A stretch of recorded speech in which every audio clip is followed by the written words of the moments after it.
Entrer dans une cour de lycée, par exemple, au tout début, c'était quasi impossible. Il fallait qu'il y ait quelqu'un avec moi. Maintenant, je traverse la cour tranquillement. Donc, donc voilà. Et le micro-lycée, ça m'a redonné en fait la motivation de recommencer à vivre en fait. C'est vraiment une structure géniale. Vraiment, vraiment, je pèse mes mots quand je vous dis ça. C'est que, on l'a dit à nos profs, ça nous, vraiment à certains d'entre nous, ça nous a sauvé la vie. Parce que certains d'entre nous, on voyait plus les solutions qu'on avait pour s'en sortir. La force du micro-lycée, c'est son équipe pédagogique. Parce qu'ils sont à l'écoute. C'est des profs vraiment super. Et en fait, ils sont là, ils font le job.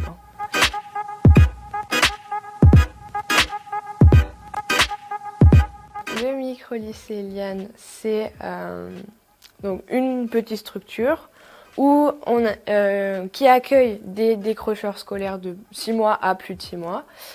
Et le but du micro-lycée, c'est vraiment de t'orienter. Donc, ils vont prendre en compte tes objectifs. Donc, si tu veux avoir ton bac, ils vont t'aider à construire ce projet-là.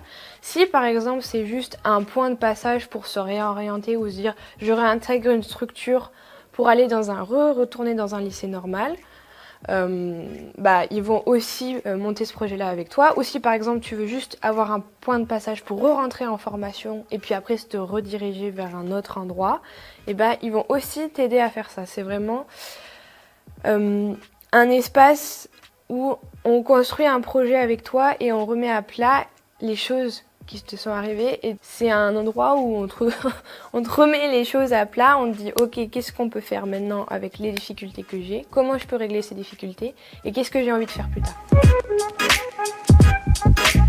Alors j'ai arrêté parce que je subissais un peu d'harcèlement, donc c'était pas non plus énorme mais il y en avait un peu. Je suis quelqu'un qui était, je suis encore un peu, mais était encore très stressée par rapport à mes notes et par rapport au système scolaire en général. Et du coup, j'ai commencé à développer des migraines ophtalmiques très fortes, ce qui faisait que en fait, à un moment, j'allais quasiment plus en cours. Et en fait, j'avais une anxiété sociale qui était très forte. Donc, par exemple, aller dans la cour du collège, c'était très compliqué pour moi. Et du coup, mes parents, voyant qu'en fait, j'allais de plus en plus mal, en fait, on s'est mis d'accord pour que j'arrête d'aller en cours parce que ça me mettait mal.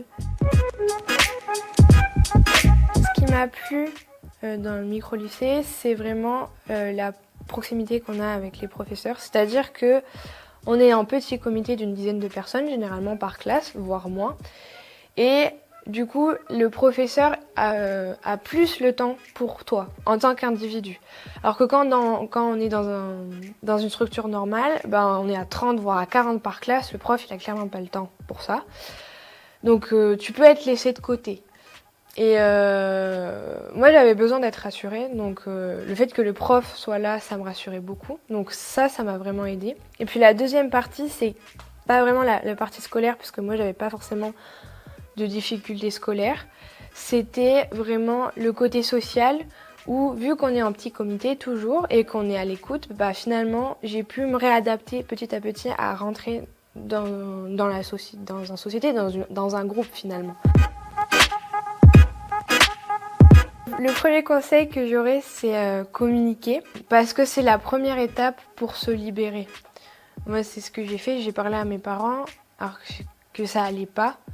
Et c'est la première étape qui nous a fait, ensemble, on a pris les décisions ensemble, nous dire que on allait finalement s'en sortir. Ensuite, c'est vraiment monter un projet, se dire oui, je veux faire ça et pour faire ça, il faut que je fasse ça.